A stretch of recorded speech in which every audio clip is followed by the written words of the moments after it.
എല്ലാവർക്കും നമസ്കാരം. ഇന്നത്തെ പത്രവിശേഷത്തിലേക്ക് സ്വാഗതം. ഒരുപാട് വാർത്തകളുള്ള ദിവസമായിരുന്നു ഇന്നലെ. നമുക്ക് ഓരോരോ വാർത്തകളെ കുറിച്ച് നോക്കാം. എങ്ങനെയാണ് ഓരോ വാർത്തകൾ ഓരോ പത്രങ്ങൾ കൊടുത്തത് എന്ന്. നമുക്ക് ആദ്യമായിട്ട് ദേശാഭിമാനി നോക്കാം. ഇതാണ് ദേശാഭിമാനിയുടെ ഫ്രണ്ട് പേജ്. ദേശാഭിമാനിയുടെ ടോപ്പ് ബാർ എന്ന് പറയുന്നത് കേന്ദ്ര അവഗണനയ്ക്കെതിരെ ആളിക്കത്തി പ്രതിഷേധാഗ്നി എന്നാണ്. അത് യഥാർത്ഥത്തിൽ ഹൈക്കോടതി ഏതാനും ആഴ്ചകൾക്ക് മുമ്പാണ് പറഞ്ഞത് പൊതുവഴിയിൽ ഇത്തരത്തിലുള്ള സമരങ്ങൾ നടത്തരുത്. പൊതുവഴി പൊതുജനങ്ങൾക്കുള്ളതാണ്, വാഹനങ്ങൾക്കുള്ളതാണ്. റോഡ് അടച്ചുപൂട്ടി അവിടെ അറിയാലോ, ഈ വഞ്ചിയൂരിൽ CPM-ന്റെ സമ്മേളനത്തോടനുബന്ധിച്ച് നടന്ന റോഡ് കയ്യേറിക്കൊണ്ടുള്ള നടത്തിയ അവരുടെ ആ ഒരു സമ്മേളനം, അതായിരുന്നു ഹൈക്കോടതി വളരെ അതിനിശ്ചിതമായി വിമർശിച്ചത്. പാർട്ടി സെക്രട്ടറി അടക്കം കോടതിയിൽ ചെന്ന് മാപ്പ് പറയേണ്ട ഒരു അവസ്ഥയ്ക്ക് വന്നു. ചീഫ് സെക്രട്ടറിയെ വിളിപ്പിച്ചു. കോടതി വളരെ കൃത്യമായി പോലീസിനോട് പറഞ്ഞിട്ടുണ്ട്, ഇത്തരത്തിലുള്ള ഒരു പരിപാടിയും നടത്താൻ പാടില്ല എന്ന് പറഞ്ഞാൽ റോഡ് വാഹനങ്ങൾക്കും പൊതുഗതാഗതത്തിന് വേണ്ടിയിട്ടുള്ളതാണ്. അവിടെ ഈ മാതിരിയുള്ള രാഷ്ട്രീയ പാർട്ടികളുടെ ഈ സമര പരിപാടികളോ അല്ലെങ്കിൽ ഇവരുടെ സമ്മേളനങ്ങളോ ഒന്നും പാടില്ല എന്ന് പറഞ്ഞിട്ടും CPM-ന് പുല്ലുവിലയാണ് കോടതിയെ. ഇന്നലെ കണ്ണൂരിൽ മാത്രമല്ല പല ജില്ലകളിലും, കോഴിക്കോട്ടും ഉണ്ടെന്നു. കോഴിക്കോട്ടും കണ്ണൂരിലാണ് ഒരു 1000 പേർക്കെതിരെ പോലീസ് കേസെടുത്തെന്ന് പറയുന്നത്. ഈ പാർട്ടി ജില്ലാ സെക്രട്ടറി നമ്മുടെ MV ജയരാജൻ ഉണ്ടല്ലോ, MV ജയരാജന് പോലീസ് നോട്ടീസ് കൊടുത്തപ്പം ജയരാജൻ പറഞ്ഞെന്ന് വെച്ചാൽ, പോലീസിന്റെ നോട്ടീസ് കിട്ടി, ഞാൻ 4 മടങ്ങി പോക്കറ്റിൽ ഇട്ടിട്ടുണ്ടെന്നാണ്. എനിക്ക് ഒരു പോലീസല്ല, ഞാൻ നോട്ടീസ് തന്നാലും എനിക്ക് പുല്ലുവില എന്ന് പറഞ്ഞ നമ്മുടെ നീതിന്യായ സംവിധാനത്തെ പരിഹസിക്കുകയാണ്, അപഹസിക്കുകയാണ് CPM-കാർ. സ്ഥിരം ചെയ്യുന്ന പരിപാടിയാണ് കേട്ടോ. എന്നിട്ട് MV ജയരാജൻ പറയുന്നത് എന്താണെന്നറിയോ? അദ്ദേഹം നേരത്തെ ഈ ജഡ്ജിയെ ശുംഭൻ എന്നൊക്കെ വിളിച്ചിട്ട് കോടതി അലക്ഷ്യ കേസിൽ ശിക്ഷ അനുഭവിച്ച ആളാണ് കേട്ടോ നമ്മുടെ MV ജയരാജൻ. അദ്ദേഹം പറയുന്നു, ഇനിയും എന്നെ പിടിച്ച് ജയിലിലിട്ടാൽ ഞാൻ രണ്ടും കൽപ്പിച്ചിട്ടെ, എന്നെ വേണം പിടിച്ച് ജയിലിലിട്ടോ, ഒരു പ്രശ്നമില്ല. ഇത് വേറെ ഏറ്റവും രസകരമായ കാര്യം മൂപ്പര് പറഞ്ഞത് എന്താണെന്ന് വെച്ചാൽ, ഇത് എന്താണ്, ഹെഡ് പോസ്റ്റ് ഓഫീസിന് മുന്നിലായിരുന്നു കണ്ണൂരിലെ സമരം. കണ്ണൂരിലെ ഹെഡ് പോസ്റ്റ് ഓഫീസ് ഒന്നേ ഉള്ളൂ, റോഡുകൾ ഇഷ്ടം പോലെ ഉണ്ടല്ലോ എന്ന് പറയുന്നത്. റോഡുകൾ ഇഷ്ടം പോലെ ഉണ്ടല്ലോ, ഹെഡ് പോസ്റ്റ് ഓഫീസ് ഒന്നല്ലേ ഉള്ളൂ. അതുകൊണ്ട് ഞങ്ങൾ ഹെഡ് പോസ്റ്റ് ഓഫീസിന് മുന്നിൽ സമരം ചെയ്തു, റോഡ് അടച്ചു കൂട്ടി. വിജയരാഘവൻ എന്ന് പറയുന്ന വേറൊരു, അദ്ദേഹത്തെ ഞാൻ ഒന്നും വിശേഷിപ്പിക്കുന്നില്ല, കാരണം ഇന്ന് ഞാൻ നേരത്തെ തന്നെ ഒരു പ്രതിജ്ഞ എടുത്തതാണ്, ഇന്ന് അത്തരത്തിലുള്ള ആരെയും അധിക്ഷേപിക്കുന്ന ഒരു വാക്കും പറയില്ല എന്ന്. അതുകൊണ്ട് വിജയരാഘവൻ എന്ന് പറയുന്ന കേന്ദ്ര കമ്മിറ്റി അംഗം, അദ്ദേഹം ഈ നമ്മുടെ വഞ്ചിയൂരിൽ നടത്തിയ ആ റോഡ് കയ്യേറ്റത്തെ ന്യായീകരിച്ചുകൊണ്ട് പറഞ്ഞെന്താന്ന് അറിയോ? ഞങ്ങൾ സമരമൊക്കെ നടത്തും, സമരം പിന്നെ നടത്തണ്ടേ, സമരം റോഡിലല്ലാതെ പിന്നെ എവിടെയാ നടത്തുക? ആൾക്കാർക്ക് എന്തിനാ കാറിലൊക്കെ വരുന്നത്? ആൾക്കാർക്കാണ് നടന്നു പോയ പോലെ, സൈഡിൽ കൂടെ നടന്നു പോയ പോലെ. കാറിലൊക്കെ എന്തിനാ വരുന്നത്? അതിന് ഇപ്പോഴത്തെ ആൾക്കാരൊക്കെ വലിയ കാറിലൊക്കെയാണ് വരുന്നത്. ഈ ചെറിയ കാറ് പോലെ എന്തിനാണ് വലിയ കാറ്? ഈ 40 വാഹനങ്ങളുടെ അകമ്പടിയോടെ വലിയ കാറിൽ കയറി പോകുന്ന മുഖ്യമന്ത്രി പിണറായി വിജയനെയാണ് ഈ മനുഷ്യൻ കുത്തിയതെന്ന് എനിക്ക് ചെറിയൊരു സംശയമുണ്ട് കേട്ടോ. അപ്പൊ വിജയരാഘവൻ പറയുന്നു, ഞങ്ങൾ റോഡ് കയ്യേറിങ്ങാണ്ട് സമരമൊക്കെ നടത്തും, ആൾക്കാർക്ക് മറ്റേ നടന്ന് ഒരു സൈഡിൽ കൂടെ നടന്നു പോയ പോലെ അവരിങ്ങനെ കാറിലൊന്നും കയറി പോകുന്നു വേണ്ട, ഞങ്ങളെ സമരമാണ് ഏറ്റവും പ്രധാനമെന്ന് വിജയരാഘവൻ അന്ന് പറഞ്ഞതിന് സമാന്തരമായിട്ട് ഇന്നലെ നമ്മുടെ MV ജയരാജൻ പറഞ്ഞത്, ഹെഡ് പോസ്റ്റ് ഓഫീസ് ഒന്നല്ലേ ഉള്ളൂ, അതുകൊണ്ട് അതിന് മുന്നിൽ ഞങ്ങൾ റോഡൊക്കെ കെട്ടിയടച്ച് സമരം നടത്തും, പോലീസ് നോട്ടീസൊക്കെ തരട്ടെ, പോലീസിന് നോട്ടീസ് ഞാൻ മടക്കി പോക്കറ്റിൽ കെട്ടിയിട്ടുണ്ട്, ഇനി കോടതിയല്ലേ, കോടതി വിളിക്കുമ്പോൾ പണ്ട് ചുംബൻ എന്ന് വിളിച്ചതല്ലേ, അതിനെക്കാളും അങ്ങപ്പുറം വിളിക്കാൻ നമുക്കറിയാം. ഇതാണ് CPM. എന്തുകൊണ്ട് CPM നമ്മുടെ രാജ്യത്ത് ഇങ്ങനെ കുറ്റിയറ്റു പോയിരിക്കുന്നു? അവസാനം ഈ കേരളത്തിൽ മാത്രം ഒതുങ്ങിക്കൂടി ആകെ 4 അംഗങ്ങൾ മാത്രം. നമ്മൾ മനസ്സിലാക്കണം, 543 അംഗ പാർലമെന്റിൽ 4 പേർ. ഈ 4 പേര് തന്നെ അറിയാലോ, തമിഴ്നാട്ടിൽ നിന്ന് DMK-യുടെ കാരുണ്യം കൊണ്ട് ജയിച്ചു പോയ ഒരാള്, മറ്റേത് കോൺഗ്രസിന്റെ കാരുണ്യം കൊണ്ട് ജയിച്ചു പോയ 2 ആൾക്കാര്. അങ്ങനെയുള്ള പിന്നെ നമ്മുടെ പഴയ മന്ത്രി രാധാകൃഷ്ണനും, അങ്ങനെയുള്ള 4 ആൾക്കാർ മാത്രമാണ് ആകെയുള്ളത് നമ്മുടെ പാർലമെന്റിൽ ഉള്ളത് കേട്ടോ. എന്നിട്ടാണ് ഇതിലൊക്കെ കാരണം എന്ന് പറഞ്ഞാൽ ഇമാതിരി ധാർഷ്ട്യമാണ്. നമുക്ക് കോടതി പുല്ലാണ്, പോലീസ് പുല്ലാണ്. നമുക്ക് നമ്മുടെ പാർട്ടി കോടതിയുണ്ട്, നമ്മുടെ പാർട്ടി പോലീസ് ഉണ്ട് എന്ന് പറഞ്ഞാൽ നമ്മുടെ രക്ഷാപ്രവർത്തകരുടെ പിള്ളേരുണ്ടല്ലോ, SFI DYFI-ക്കാർ. തല്ലാൻ പറഞ്ഞാൽ തല്ലുന്ന, കൊല്ലാൻ പറഞ്ഞാൽ കൊല്ലുന്ന, കാല് വെട്ടാൻ പറഞ്ഞാൽ തല വെട്ടുന്ന ആൾക്കാരുണ്ടല്ലോ. അപ്പൊ ആ രീതിയിലാണ് CPM-ന്റെ ഒരു ധാർഷ്ട്യം. ആ ധാർഷ്ട്യത്തിന്റെ ഏറ്റവും അവസാനത്തെ ഒരു രൂപമാണ് നമ്മൾ ഇന്നലെ കണ്ടത് കണ്ണൂരിൽ വെച്ചിട്ട്. ഞാൻ അതിലേക്ക് പെട്ടെന്ന് കടന്നുപോയിന്നുള്ളൂ, ഞാൻ അതല്ല പറയാൻ ഉദ്ദേശിച്ചത്. ദേശാഭിമാനിയുടെ ഇന്നത്തെ മെയിൻ സ്റ്റോറി എന്ന് പറയുന്നത്, തദ്ദേശ തിരഞ്ഞെടുപ്പിൽ പ്രതീക്ഷയേറ്റി UDF. എല്ലാവരും കാണുന്നുണ്ടല്ലോ, ദേശാഭിമാനിയുടെ മെയിൻ സ്റ്റോറിയാണ്, തദ്ദേശ തിരഞ്ഞെടുപ്പിൽ പ്രതീക്ഷയറ്റ് UDF. അതായത് ഇന്നലെ തദ്ദേശ ഉപതെരഞ്ഞെടുപ്പ് 30 വാർഡുകളിലേക്ക് ഉപതെരഞ്ഞെടുപ്പ് നടത്തിയിരുന്നു. ആ ഉപതെരഞ്ഞെടുപ്പിന്റെ ഫലം ഇന്നലെ വന്നു കഴിഞ്ഞപ്പോൾ അതിന്റെ റിസൾട്ട് ഞാൻ പറയാം. എങ്ങനെയാണ് ദേശാഭിമാനി ആ റിസൾട്ട് കൊടുത്തു നോക്കിയാട്ടെ. എൽ ഡി എഫ് 17/30 എന്ന് പറഞ്ഞാൽ 30-17 ഇടത്ത് എൽ ഡി എഫ് ജയിച്ചു. അത് ശരിയാണ്. ദേശാഭിമാനി ഇതിൽ കള്ളത്തിലൊന്നും പറഞ്ഞില്ല. 30 സ്ഥലത്ത് 30 വാർഡുകളിൽ നടന്ന, അതില് തിരുവനന്തപുരത്തെ ഒരു കോർപ്പറേഷന്റെ ഒരു വാർഡ് കൂടി ഉണ്ട് കേട്ടോ. അങ്ങനെ ആ 30 വാർഡുകളിൽ നടന്ന ഉപതിരഞ്ഞെടുപ്പിൽ, തദ്ദേശ ഉപതെരഞ്ഞെടുപ്പിൽ 17 ഇടത്ത് എൽ ഡി എഫ് ജയിച്ചു. എന്നിട്ട് ഇവർ പറയാണ് തദ്ദേശ തിരഞ്ഞെടുപ്പിൽ പ്രതീക്ഷയറ്റ് യു ഡി എഫിന്റെ പ്രതീക്ഷ പോയി. ഇത് മാത്രമല്ല കേട്ടോ സൂചിപ്പിച്ചത്. ഇനി വരാൻ പോകുന്ന എന്ന് പറഞ്ഞാൽ ഏതാനും മാസങ്ങൾക്കകം പഞ്ചായത്ത് തെരഞ്ഞെടുപ്പ് വരുന്നു, തദ്ദേശ തിരഞ്ഞെടുപ്പ് വരുന്നു. ആ തദ്ദേശ തിരഞ്ഞെടുപ്പിന് തൊട്ട് മുമ്പായുള്ള ഒരു ഉപതെരഞ്ഞെടുപ്പാണ് നടന്നത്. ഇനിയിപ്പോ ഉപതെരഞ്ഞെടുപ്പുകളൊന്നും വരാനില്ല. ഇനിയിപ്പോ തദ്ദേശ തെരഞ്ഞെടുപ്പ് മാത്രമേ വരാനുള്ളൂ.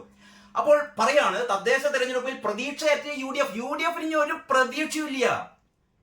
എഫിന് ഇനി ഒരു പ്രതീക്ഷയില്ല. ഞങ്ങൾ കണ്ടില്ലേ, ഞങ്ങൾ 30-17 ഇടത്ത് ഞങ്ങൾ ജയിച്ചിരിക്കുന്നു. മറ്റവർ എത്രയോളെന്നറിയോ? മറ്റേത് ബാക്കിയുള്ള 12 ബാക്കിയുള്ള 12 ഇടത്ത് യു ഡി എഫും ഒരിടത്ത് എസ് ഡി പിയും. അങ്ങനെയാണ് കേട്ടോ ഈ കക്ഷി ഇന്നലത്തെ വിജയിച്ചത് അങ്ങനെയാണ്. ഈ ഉപതെരഞ്ഞെടുപ്പിന്റെ ഫലം അങ്ങനെയായിരുന്നു. 30 വാർഡുകളിൽ നടന്ന ഉപതെരഞ്ഞെടുപ്പിൽ 17 ഇടത്ത് എൽ ഡി എഫും 12 ഇടത്ത് യു ഡി എഫും ഒരിടത്ത് എസ് ഡി പിയും ജയിച്ചു. അപ്പൊ സ്വാഭാവികമായും നമ്മുടെ ദേശാഭിമാനി ഇന്ന് കള്ളത്തരം ഒന്നും പറഞ്ഞിട്ടില്ല. ഇവരുടെ മെയിൻ വാർത്ത എന്ന് പറയുന്നത് വളരെ സത്യസന്ധമായ വാർത്തയാണെന്ന് നമുക്ക് പെട്ടെന്ന് തോന്നും. കാരണം 30-17 ഇടത്ത് ഞങ്ങൾ ജയിച്ചു, ശരിയാണല്ലോ. എന്നിട്ട് പറയുന്നത് എന്താണെന്നറിയോ? കേരള ജനത എൽ ഡി എഫിനൊപ്പം എതിരില്ലാതെ വിജയിച്ചത് 2 സീറ്റിൽ. ഇതിൽ 2 സീറ്റിൽ എതിരില്ലാതെയാണ് വിജയിച്ചത്. 4 സീറ്റ് യു ഡി എഫിൽ നിന്ന് പിടിച്ചെടുത്തു. ഞങ്ങൾ എത്ര സീറ്റ് പിടിച്ചെടുത്തു? 4 സീറ്റ് പിടിച്ചെടുത്തു. ബി ജെ പിക്ക് വട്ടപൂജ്യം. പിന്നെ ബി ജെ പി വട്ടപൂജ്യമാണ്. ബി ജെ പി ഇതിലില്ല, ഈ രംഗത്ത് ബി ജെ പി ഇല്ല. പക്ഷെ നിങ്ങൾ നോക്കണം, തിരുവനന്തപുരം കോർപ്പറേഷനിലെ ഒരു വാർഡില് എൽ ഡി എഫ് ജയിച്ചെങ്കിലും 12 വോട്ടിനാണ് ജയിച്ചതെന്ന് ഓർക്കണേ. 2ാം സ്ഥാനത്ത് ബി ജെ പി ആണുള്ളത്. ബി ജെ പി ഇതാ അടുത്ത പടി ഞങ്ങൾ എന്നുള്ള രീതിയിൽ സി പി എമ്മിന് തൊട്ട് പിന്നിൽ തന്നെ ബി ജെ പി ഉണ്ട് എന്നുള്ളൊരു സൂചനയാണത്. ഞാൻ അതിലേക്ക് ഒന്നല്ല കിടക്കുന്നത്. നമ്മൾ ഒറ്റ നോട്ടത്തിൽ 30-17 എന്ന് പറയുന്ന, എന്തുകൊണ്ടാണോ ദേശാഭിമാനി ഇങ്ങനെ എന്ന് സത്യം പറഞ്ഞതെന്ന് നിങ്ങൾ അത്ഭുതപ്പെടേണ്ട. ഇവര് പറഞ്ഞത് ഈ 30 കഴിഞ്ഞ തവണ, അതായത് ഈ ഇലക്ഷൻ നടക്കുന്ന സമയത്ത് 30 20 സീറ്റ് എൽ ഡി എഫിനായിരുന്നു കേട്ടോ. ഇതാണ് ഇതിന്റെ സത്യം. അതായത് 30 ഇടത്ത് തെരഞ്ഞെടുപ്പ് നടന്നതിൽ കഴിഞ്ഞ തവണ 20 ഇടത്തും എൽ ഡി എഫ് ജയിച്ചതാണ്. ഇത്തവണ അവർക്ക് 17 ജയിക്കാൻ പറ്റിയുള്ളൂ. നേരെ മറിച്ച് യു ഡി എഫ് കഴിഞ്ഞ പ്രാവശ്യം അവർ ജയിച്ചത് 10 ഇടത്താണ്. ഇപ്പോൾ അവർ 12 ഇടത്ത് ജയിച്ചിരിക്കുന്നു. ഇനി നിങ്ങളൊന്ന് പറഞ്ഞാട്ടെ, ഈ ഉപതെരഞ്ഞെടുപ്പിൽ ആർക്കാണ് നേട്ടം? ഇന്നലെ നടന്ന ഈ പഞ്ചായത്ത് ഉപതെരഞ്ഞെടുപ്പിൽ ആർക്കാണ് നേട്ടം? കഴിഞ്ഞ തവണ 20 സീറ്റ് നേടിയ എൽ ഡി എഫിന് ഇത്തവണ ആ 20-ൽ 17 മാത്രമേ നിലനിർത്താൻ പറ്റുള്ളൂ. 3 പോയി. യു ഡി എഫിന് കഴിഞ്ഞ തവണ 10 സീറ്റ് മാത്രം ഉണ്ടായിരുന്നു. യു ഡി എഫിന് 12 സീറ്റ് കിട്ടി. അപ്പോൾ ആർക്കാണ് നേട്ടം? ഇവര് പറയുന്നു യു ഡി എഫ് ആകെ പോയി. ഇതാണ് ദേശാഭിമാനിയുടെ കണ്ണിൽ പൊടിയിടൽ എന്ന് പറയുന്ന സാധനം. അപ്പൊ ഇതില് ഇവര് യു ഡി എഫിൽ നിന്ന് 4 സീറ്റ് പിടിച്ചെടുത്തു എന്നാ പറയുന്നത്. 4 സീറ്റ് യു ഡി എഫിൽ നിന്ന് പിടിച്ചെടുത്തു. എൽ ഡി എഫിൽ നിന്ന് 6 സീറ്റ് യു ഡി എഫ് പിടിച്ചെടുത്തന്നേ. എൽ ഡി എഫിൽ നിന്ന് 6 സീറ്റ് യു ഡി എഫ് പിടിച്ചെടുത്തു എന്ന് പറഞ്ഞാൽ ഈ ഉപതെരഞ്ഞെടുപ്പിലെ നെറ്റ് റിസൾട്ട് എന്ന് പറഞ്ഞാൽ എൽ ഡി എഫിന് കനത്ത പരാജയമാണ്. എന്ന് പറഞ്ഞാൽ ഭരണവിരുദ്ധ വികാരത്താൽ കഴിഞ്ഞ തവണ ഉണ്ടായിരുന്ന സീറ്റ് പോലും നിലനിർത്താൻ എൽ ഡി എഫിന് പറ്റിയില്ല എന്നുള്ളതാണ് ഈ തെരഞ്ഞെടുപ്പ് ഫലത്തിന്റെ ഏറ്റവും പ്രധാനപ്പെട്ട ഒരു ഫോക്കസ് എന്ന് പറയുന്നത്. പക്ഷേ ദേശാഭിമാനി അതൊന്നും കാണുന്നില്ല. ദേശാഭിമാനി പിടിച്ച സീറ്റുകൾ സഖാക്കൾ പിടിച്ച സീറ്റുകൾ, സി പി എം പിടിച്ച സീറ്റുകൾ മാത്രമേ കാണുന്നുള്ളൂ. 30-17 കഴിഞ്ഞ പ്രാവശ്യം 20 എന്നുള്ള കാര്യം ഇവർ മിണ്ടുന്നേയില്ല. ഇനി വാർത്ത എങ്ങനെയാണ്? തദ്ദേശ തിരഞ്ഞെടുപ്പിന് മാസങ്ങൾ മാത്രം ശേഷിക്കെ നടന്ന ഉപതെരഞ്ഞെടുപ്പിൽ 30 വാർഡിൽ 17 വിജയിച്ച് എൽ ഡി എഫ്, 12 യു ഡി എഫും ഒരു വാർഡിൽ SDPIയും ജയിച്ചപ്പോൾ BJPക്ക് ഒരിടത്തും വിജയിക്കാനായില്ല. ഇതാണ് ഇവരുടെ വാർത്ത. ഇനി യഥാർത്ഥത്തിൽ എന്താണ് സംഭവിച്ചതെന്ന് അറിയണമെങ്കിൽ നമുക്ക് മനോരമ ആഘോഷിച്ചിട്ടൊന്നുമില്ല കേട്ടോ. മനോരമയുടെ ഒന്നാം പേജിൽ നമ്മുടെ ഈ കൊലപാതക വാർത്തയും മറ്റു വാർത്തകളൊക്കെയാണ്. അതിലേക്ക് വരാം. ഈ വാർത്ത മനോരമ കൊടുത്തത് അവരുടെ 10-ാം പേജിലാണ്. മനോരമ എന്താണ് ഇങ്ങനെ ഒരു താല്പര്യമില്ലാതെ കൊടുത്തതെന്ന് എനിക്ക് മനസ്സിലാവുന്നില്ല. ഇതില് ഒരു 2 കോളത്തിലാണ് ഈ വാർത്ത കൊടുത്തത്. വാർത്ത ഇങ്ങനെയാണ്: തദ്ദേശ ഉപതെരഞ്ഞെടുപ്പ് UDF 6ഉം LDF 3ഉം സീറ്റ് പിടിച്ചെടുത്തു. ഇതാണ് വാസ്തവം, ഇതാണ് ശരിയായ വാർത്ത. UDF 6 സീറ്റ് പിടിച്ചെടുത്തു. UDF 6 സീറ്റ് പിടിച്ചെടുത്തപ്പോൾ LDF എത്ര സീറ്റേ പിടിച്ചെടുത്തിട്ടുള്ളൂ? 3 സീറ്റേ പിടിച്ചെടുത്തിട്ടുള്ളൂ. എന്ന് പറഞ്ഞാൽ 3 സീറ്റിൽ LDF പിന്നിലാണ് എന്നർത്ഥം. ഈ വാർത്ത എങ്ങനെയാണ്: സംസ്ഥാനത്ത് തദ്ദേശ തെരഞ്ഞെടുപ്പിന് മാസങ്ങൾ മാത്രം ബാക്കി നിൽക്കെ 30 തദ്ദേശ വാർഡുകളിലെ ഉപതെരഞ്ഞെടുപ്പിൽ UDFന് മുന്നേറ്റം. അപ്പൊ UDFനാണ് മുന്നേറ്റമെന്ന് മനോരമ പറയുന്നു. വളരെ കൃത്യമായ കണക്കുകളോടെ പറയുന്നു. കാരണം 6 സീറ്റ് LDFൽ നിന്ന് പിടിച്ചെടുത്തു. UDFന്റെ 3 സീറ്റേ അവർക്ക് പിടിച്ചെടുക്കാൻ പറ്റിയുള്ളൂ. അപ്പൊ സ്വാഭാവികമായും ഇവിടെ UDFനാണ് മുൻതൂക്കം. 30 തദ്ദേശ വാർഡുകൾ ഉപതെരഞ്ഞെടുപ്പിൽ UDFന് മുന്നേറ്റം. LDFന്റെ കുത്തകയായിരുന്നവ ഉൾപ്പെടെ 6 സീറ്റുകൾ UDF പിടിച്ചെടുത്തു. 6ലും കോൺഗ്രസിനാണ് ജയം. UDFന്റെ 3 സിറ്റിംഗ് സീറ്റുകൾ LDF നേടിയതിൽ 2 CPMനും 1 കേരള കോൺഗ്രസ് എമ്മിനുമാണ്. തിരുവനന്തപുരം പാങ്ങോട് പഞ്ചായത്തിൽ കോൺഗ്രസിന്റെ സിറ്റിംഗ് സീറ്റായ പുലിപ്പാറ വാർഡ് SDPI നേടി. SDPI ഒരു സീറ്റ് നേടി. അങ്ങനെയാണ് ഇപ്രാവശ്യം 30ൽ 17 LDF, 12 UDF, 1 SDP. അങ്ങനെയായിരുന്നു ഈ ഇലക്ഷന്റെ റിസൾട്ട്. അപ്പൊ ഇതിൽ നിന്ന് മനസ്സിലാവുന്ന ഒരു കാര്യം എന്ന് പറഞ്ഞാൽ കേരളത്തിലെ ഭരണവിരുദ്ധ വികാരം നിങ്ങൾക്ക് അറിയാലോ. 17ാമത്തെ ദിവസമാണ് ഈ ആശാ വർക്കർമാർ സെക്രട്ടേറിയറ്റിന് മുന്നിൽ രാപ്പകൽ സമരം നടത്തുന്നത്. 7000 രൂപ എന്ന് പറയുന്ന അവരുടെ പ്രതിമാസ വേതനം 21,000 രൂപയായി വർദ്ധിപ്പിക്കണം, അവർക്ക് വിരമിക്കുമ്പോൾ ഒരു 5 ലക്ഷം രൂപയെങ്കിലും കിട്ടണം തുടങ്ങിയ ആവശ്യങ്ങൾ ഉന്നയിച്ച് ആശാ വർക്കർമാർ എന്ന് പറഞ്ഞാൽ സമൂഹത്തിലെ ഏറ്റവും താഴേക്കിടയിലുള്ള അല്ലെങ്കിൽ ഏറ്റവും ദാരിദ്ര്യം അനുഭവിക്കുന്ന സ്ത്രീകൾ. അവര് ഒരു മാസം ജോലി ചെയ്തിട്ട് അവർക്ക് കിട്ടുന്ന 7000 രൂപയാണ്. 200-200 ചില്ലാൻ രൂപ മാത്രമാണ് ഒരു ദിവസം അവർക്ക് കിട്ടുന്നത്. അവരാണ് കേരളത്തിലെ ആരോഗ്യ രംഗത്തെ ഇത്രയും മെച്ചപ്പെട്ട രീതിയിൽ മുന്നോട്ട് കൊണ്ടുപോകുന്നത്. കഴിഞ്ഞ നിപ്പയുടെ കാലത്തും അല്ലെങ്കിൽ ഈ കോവിഡിന്റെ കാലത്തും ഒക്കെ കേരളത്തിലെ ആരോഗ്യ രംഗത്തെ മുന്നേറാൻ സഹായിച്ചത് ഈ പാവപ്പെട്ട സ്ത്രീകളാണ്. ഇവർ ആവശ്യപ്പെടുന്നത് ഞങ്ങളുടെ 7000 രൂപ എന്ന് പറയുന്ന ശമ്പളം ഞങ്ങൾക്കതൊരു 21,000 രൂപയാക്കി തരണമെന്നാണ് ഈ പാവങ്ങൾ ആവശ്യപ്പെടുന്നത്. അതേ സമയത്ത് ഇവിടെ 2.5 ലക്ഷം രൂപ വരുമാനമുള്ള മാസ ശമ്പളമുള്ള PSCക്കാരന്റെ ശമ്പളം 4 ലക്ഷം രൂപയാക്കി ഉയർത്തുന്നു. PSC അംഗത്തിന്റെ ശമ്പളം മറ്റ് ആ രീതിയിലുള്ള ഏറ്റവും ഉയർന്ന തലത്തിലുള്ള ആളുകളെ മാത്രം ശ്രദ്ധിച്ചു. എന്താണ് പിണറായി സർക്കാരിന്റെ പ്രയോറിറ്റി? എന്താണ് അവരുടെ മുൻഗണന എന്ന് പറഞ്ഞാൽ തൊഴിലാളികളെ എന്ത് ചെയ്യാന്ന് പറയോ? തൊഴിലാളികളെ മൃഗീയമായി ചവിട്ടിയിറക്കുക, ഞങ്ങൾ തൊഴിലാളികൾക്കെതിരാണ് എന്ന് പ്രഖ്യാപിക്കുക. എളമരം കരീം എന്ന് പറയുന്ന ഒരു കേന്ദ്ര കമ്മിറ്റി അംഗമുണ്ടല്ലോ CPMകാരാ, നിങ്ങളെയൊക്കെ എന്താ പറയാ, ഇവിടെ CPMന്റെ കുറ്റി അറ്റുപോകുന്ന ഒരു കാരണം എന്താണെന്ന് അറിയോ? ഇത്തരത്തിലുള്ള ചില നേതാക്കന്മാരാണ്. എളമരം കരീം ഇന്ന് ഏറ്റവും ഒടുവിൽ ഇത് ഈ പത്രത്തിലല്ല, ഇന്നിപ്പോ ഏതാനും മണിക്കൂറുകൾക്ക് മുമ്പ് എളമരം കരീമിന്റെ പുതിയ പ്രസ്താവന വന്നു എന്ന് പറഞ്ഞാൽ ഈ സമരം നടത്തുന്ന ചില ഈർക്കൽ പാർട്ടികളാണ് അത്രേ. സെക്രട്ടറിയേറ്റിന് മുമ്പിൽ ആയിരക്കണക്കിന് സ്ത്രീകൾ ഇവിടെ കഴിഞ്ഞ 17 ദിവസമായി രാപ്പകൽ സമരം നടത്തുമ്പോൾ എളമരം കരീം പറയുന്നു ഇത് കുറെ ഈർക്കൽ പാർട്ടികൾ നടത്തുന്ന സമരമാണ്. ഇതൊക്കെ എന്തോന്ന് സമരം? കഴിഞ്ഞ ദിവസം എളമരം കരീം പറഞ്ഞെന്താണെന്നറിയോ? ഇത് പാട്ടകുലിക്ക് സമരമാണെന്ന്. എന്നാ സഖാവേ നിങ്ങൾക്ക് ഈ പാട്ടയോടൊക്കെ വെറുപ്പ് തോന്നിയത്? സഖാക്കന്മാരൊക്കെ പണ്ട് സമരം ചെയ്തത് പാട്ട കുലുക്കിയിട്ടൊക്കെ തന്നെയാണ്, അതല്ലാതെ ഇവിടുത്തെ വൻകിട മുതലാളിമാരുടെ ഓശാരം പറ്റിയിട്ടല്ല. എളമരം കരീമിന് ഇത് മനസ്സിലാവില്ല. എളമരം കരീം എന്ന് പറയുന്ന തൊഴിലാളി വർഗ നേതാവ് വർഷങ്ങൾക്ക് മുമ്പ് മാവൂർ ഗോളിയർ റയോൺസിലെ ഒരു കരാർ തൊഴിലാളിയായ എളമരം കരീമിന്റെ ചിത്രം അറ്റ്ലീസ്റ്റ് കോഴിക്കോട്ടുകാർക്ക് തന്നെങ്കിലും ഓർമ്മയുണ്ടാവണം. ദിനേശ് പീഡിയും വലിച്ചു കൈലിയും എടുത്തു നടക്കുന്ന ഒരു എളമരം കരീമിന്റെ ചിത്രം. ആ എളമരം കരീം അല്ല ഇന്ന്. ഒരു തൊഴിലാളിയുടെയും പിന്തുണയില്ലാത്ത രീതിയിൽ ആ സഖാവ് എന്ന് പോലും പറയാൻ പറ്റില്ല എളമരം കരീമിനെന്നും. അറിയാലോ, കഴിഞ്ഞ MK രാഘവേട്ടനോട് കഴിഞ്ഞ തവണ കോഴിക്കോട് മത്സരിച്ചിട്ട് തോറ്റുപോയത് എത്ര വോട്ടിനാണെന്ന് ഓർമ്മിക്കണം സഖാക്കളെ. 1.5 ലക്ഷം വോട്ടിനാണ്. 1.5 ലക്ഷം വോട്ടിനാണ് ഈ തൊഴിലാളി സഖാവ് എന്ന് പറയുന്ന ഈ മഹാൻ തോറ്റുപോയത്. എത്രമാത്രം ജനപിന്തുണ അദ്ദേഹത്തിന് ഉണ്ടെന്ന് മനസ്സിലായല്ലോ. എങ്ങനെയാണ് ആൾക്കാർ വോട്ട് ചെയ്യുക? ദേശാഭിമാനിയിൽ 3 ദിവസം മുമ്പ് ലേഖനം എഴുതി, 3/4 പേജിലുള്ള ലേഖനം. ആ ലേഖനത്തിൽ മുഴുവനും ഈ പാവപ്പെട്ട സ്ത്രീകളെ അപഹസിക്കുകയായിരുന്നു, പരിഹസിക്കുകയായിരുന്നു. അരാജക സമരം എന്നാ പറഞ്ഞത്. പൊമ്പിളയിൽ ഒരുമയെ നടത്തിയ സമരത്തോട് സാദൃശ്യപ്പെടുത്തിക്കൊണ്ട് ഇവർ ചെയ്യുന്നത് അരാജക സമരമാണെന്നാണ് എളമരം കരീം പറഞ്ഞത്. അതിനുശേഷമാണ് പറഞ്ഞത് എന്താ പറയാ, പാട്ടകുലിക്ക് സമരമാണ് എന്ന് പറഞ്ഞത്. ഇന്നിപ്പം പറഞ്ഞത് ഈർക്കൽ പാർട്ടികളുടെ സമരമാണെന്നാണ് പറയുന്നത്. ഇതാണ് CPM-ന്റെ സ്ഥിതി. ഇങ്ങനെ ഒരു ഭാഗത്ത് തൊഴിലാളി വിരുദ്ധ നയങ്ങള്, ജനവിരുദ്ധ നയങ്ങള്, പിന്നെ ഇവിടെ വിലക്കയറ്റം, അല്ലെങ്കിൽ സിവിൽ സപ്ലൈസിന് സാധനങ്ങളില്ല, മെഡിക്കൽ കോളേജിൽ മരുന്നില്ല, കുട്ടികൾക്ക് ഉച്ചക്കഞ്ഞി നേരം വണ്ണം കൊടുക്കാനുള്ള കാശ് കൊടുക്കുന്നില്ല, ക്ഷേമ പെൻഷൻ ഇനിയും 3 മാസം ബാക്കി.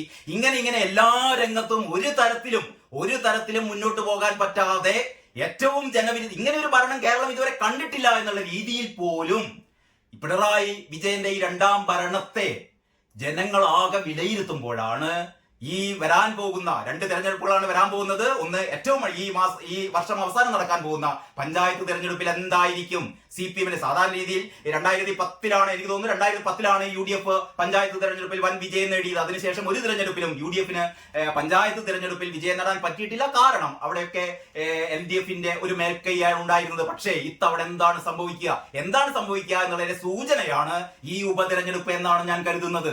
കാരണം നിലവിലുള്ള സീറ്റുകൾ പോലും നിലനിർത്താൻ CPM-ന് പറ്റുന്നില്ല എന്നുള്ളതാണ് ഈ ഒരു വിവരം. ഇവരിങ്ങനെ ദേശാഭിമാനിയിലെ കള്ള വാർത്ത എഴുതിയിട്ട് കാര്യമില്ലല്ലോ. തദ്ദേശ തെരഞ്ഞെടുപ്പിൽ പ്രതീക്ഷയറ്റ് UDF, പ്രതീക്ഷ അറ്റുപോകുന്നത് UDF-നല്ല LDF-നാണ് സഖാക്കളെ. അതാണ് ഈ വാർത്ത. നിങ്ങൾ ഇങ്ങനെ വെളുപ്പിച്ചെടുത്താൽ ഒരു വാർത്തയും സത്യസന്ധമാകില്ല. ഇതാണ് എനിക്ക് ആദ്യമായി ഈ ഒരു പത്ര വിശകലന സെഗ്മെന്റിന്റെ ഫസ്റ്റ് പാർട്ടിൽ എനിക്ക് പറയാനുള്ളത് ഇതാണ്. ഈ രീതിയിലാണ് ദേശാഭിമാനി കള്ളവാർത്തകളുമായി ഓരോ ദിവസവും മുമ്പോട്ട് പോകുന്നത്. ഞാൻ വേണമെങ്കിൽ നിങ്ങൾക്ക് ഇപ്പൊ മനോരമ മാത്രമേ കാണിച്ചിട്ടുള്ളൂ, മറ്റു പത്രങ്ങൾ എങ്ങനെയാണ് ഈ വാർത്ത കൊടുത്തത് എന്ന് കൂടി നോക്കാലോ. ഇത് മാധ്യമമാണ് കേട്ടോ.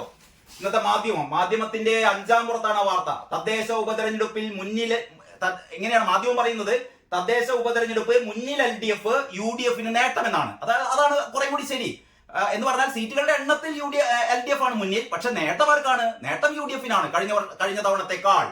എന്നിട്ട് പറയുന്നു BJP-ക്ക് സീറ്റില്ല, കോൺഗ്രസ് സീറ്റ് പിടിച്ചെടുത്ത് SDP. അതൊക്കെ ശരി തന്നെ. അതിന്റെ ഫസ്റ്റ് പേര് എങ്ങനെയാണ്, സംസ്ഥാനത്ത് 30 തദ്ദേശ വാർഡുകളിലേക്ക് നടന്ന ഉപതെരഞ്ഞെടുപ്പിൽ LDF മുന്നിൽ. 15 സീറ്റിൽ LDF ജയിച്ചപ്പോൾ 9-ൽ 12-ലേക്ക് UDF സീറ്റ് വർദ്ധിപ്പിച്ചു. അങ്ങനെയാണ് പറയുന്നത്. 9-ൽ നിന്ന് 12-ലേക്ക് UDF സീറ്റ് വർദ്ധിപ്പിച്ചു. BJP-ക്ക് എവിടെയും ജയിക്കാനായില്ല. LDF 15, UDF 12, SDP 1. ഇങ്ങനെയാണ് രണ്ട് സീറ്റിൽ നേരത്തെ വിജയിച്ചത്. അത് 15 എന്ന് പറഞ്ഞത്. LDF 15 എന്ന് പറയാൻ കാരണം 2 സീറ്റിൽ നേരത്തെ തന്നെ എതിർ സ്ഥാനാർത്ഥികൾ ഇല്ലാത്തതുകൊണ്ട് വിജയിച്ചിരുന്നു. അങ്ങനെ 17, 12, 1 ആ രീതിയിലാണ്. ഇനി മാതൃഭൂമി ഈ വാർത്ത കൊടുത്തത് ഇന്നൊരു ദേശാഭിമാനി സ്റ്റൈലിലാണ്. മാതൃഭൂമിയുടെ വാർത്ത ഇങ്ങനെയാണ്. 1-ാം പേജിൽ ഒരു സിംഗിൾ കോളം വാർത്തയാണ്. തദ്ദേശ ഉപതെരഞ്ഞെടുപ്പ് LDF 17, UDF 12. ഇങ്ങനെയാണ്. ഇതും തെറ്റിദ്ധരിപ്പിക്കുകയാണ് മാതൃഭൂമിയുടെ ഒരു, ഞാൻ പലപ്പോഴും പറയാറുള്ളത്, മാതൃഭൂമി ഇടക്ക് ഒരു നിഷ്പക്ഷത കാണിക്കും, പിന്നെ അത് കഴിഞ്ഞാൽ പിന്നെ പിണറായി വിജയന്റെ കാല് തിരുമ്മൽ തന്നെയാണ് മാതൃഭൂമിയുടെ പണി. കണ്ടില്ലേ, LDF 17, UDF 12. എന്നിട്ട് പറയുന്നു, തദ്ദേശ സ്വയംഭരണ സ്ഥാപനങ്ങളിലെ 30 വാർഡുകളിലേക്ക് നടന്ന ഉപതെരഞ്ഞെടുപ്പിൽ 17 LDF വിജയിച്ചു. UDF 12 വാർഡിലും, SDP 1 ജയിച്ചു. BJP 1 വാർഡിലും ജയിച്ചില്ല. എന്നിട്ട് 8-ാം പേജിലാണ് അത്രേ ബാക്കി വിശദമായ വാർത്ത. ആ 8-ാം പേജിൽ പറയുന്നു, ഉപതെരഞ്ഞെടുപ്പിൽ 8-ാം പേജിൽ ഇവിടെയാണ് വാർത്ത. ഉപതെരഞ്ഞെടുപ്പിൽ ഇടതുമുന്നണിക്ക് മുൻതൂക്കം. അപ്പൊ ദേശാഭിമാനി പറഞ്ഞ പോലെ തന്നെയാണ് മാതൃഭൂമി പറയുന്നത്, ഇടതുമുന്നണിക്ക് മുൻതൂക്കം. എന്നിട്ട് കക്ഷിനിലേക്ക് കൊടുത്തിരിക്കുന്നു LDF 17, UDF 12, മറ്റുള്ളവർ എന്ന് പറഞ്ഞാൽ മറ്റൊരു ദേശാഭിമാനിയാണ് ഇന്നത്തെ മാതൃഭൂമി മറ്റൊരു ദേശാഭിമാനി. ഇനി നമുക്ക് കേരള കൗമുദി കൂടി നോക്കാം. കേരള കൗമുദി വാർത്ത കൊടുത്തത് കേരള കൗമുദിയുടെ 1-ാം പുറത്ത് തന്നെയാണ്. തദ്ദേശ ഉപതെരഞ്ഞെടുപ്പിൽ 30-ൽ 17 LDF-ന്, UDF 12, SDP 1, BJP-ക്ക് സീറ്റില്ല എന്ന് പറഞ്ഞിട്ട് കേരള കൗമുദി കക്ഷി നില എന്ന് പറഞ്ഞിട്ട് കൊടുത്തിട്ടുണ്ട്. നിലവിലെ സീറ്റ് ബ്രാക്കറ്റിൽ പഴയ സീറ്റ് എന്ന് പറഞ്ഞിട്ട് LDF നിലവിൽ 17, ബ്രാക്കറ്റിൽ 21. അവർ പറയുന്നത് നേരത്തെ 21-ൽ നിന്ന് 17-ലേക്ക് LDF കൂപ്പുകുത്തി താന്നും. UDF നേരത്തെ 9 നിന്ന് 12 ഉയർന്നു. SDPI നേരത്തെ ഒന്നുമില്ലായിരുന്നു, ഇപ്പൊ ഒരു സീറ്റ്. അപ്പോൾ കേരള കൗമുദി എനിക്ക് തോന്നുന്നു കുറച്ചും കൂടി ബാലൻസ്ഡ് ആയിട്ട് തദ്ദേശ ഉപതെരഞ്ഞെടുപ്പിൽ 30-ൽ 17 LDF-ന്, പക്ഷേ കഴിഞ്ഞ തവണ അവർക്ക് 21 സീറ്റ് ഉണ്ടായിരുന്നു. അതിലൊരു സീറ്റ് സ്വതന്ത്രനാണ് കേട്ടോ, അതാണ് 20-21 ആയത്. ആ 21 സീറ്റിൽ ഇപ്രാവശ്യം 17 ചുരുങ്ങി. അപ്പം കേരളവതിയുടെ കണക്കനുസരിച്ച് 4 സീറ്റ് LDF-ന് കുറഞ്ഞു. അതിലൊരു സ്വതന്ത്രനെ നമുക്ക് വിടാം. ബാക്കി 3 സീറ്റ്. അപ്പൊ 30 സീറ്റിൽ ഉപതെരഞ്ഞെടുപ്പ് നടന്നപ്പോൾ 3 സീറ്റ് LDF-ന് നഷ്ടമായി എന്നുള്ളതാണ് പത്രങ്ങളൊക്കെ പറഞ്ഞത്. പക്ഷേ നമ്മുടെ ദേശാഭിമാനിയുടെ വലിയേട്ടനായ മാതൃഭൂമിയും ഇന്ന് ഏതാണ്ട് ഒരേപോലെ ജനങ്ങളെ പറ്റിക്കുകയാണ്. ഇങ്ങനെയാണ് വാർത്തകള് അവരുടെ താല്പര്യത്തിനനുസരിച്ച്, അവരുടെ ഇംഗീതത്തിനനുസരിച്ച് വാർത്തകൾ തെറ്റിദ്ധരിപ്പിക്കുന്ന രീതിയിൽ കൊടുക്കുക എങ്ങനെയാണ് എന്നുള്ളതിന്റെ ഏറ്റവും പ്രത്യക്ഷമായ ഉദാഹരണമാണ് ഈ 2 ഉദാഹരണങ്ങൾ. ബാക്കി കാര്യങ്ങളെ കുറിച്ച് അല്ലെങ്കിൽ ബാക്കി വാർത്തകളെ കുറിച്ച് നമുക്ക് അടുത്ത വീഡിയോയിൽ ചർച്ച ചെയ്യാം. എല്ലാവർക്കും നന്ദി, നമസ്കാരം.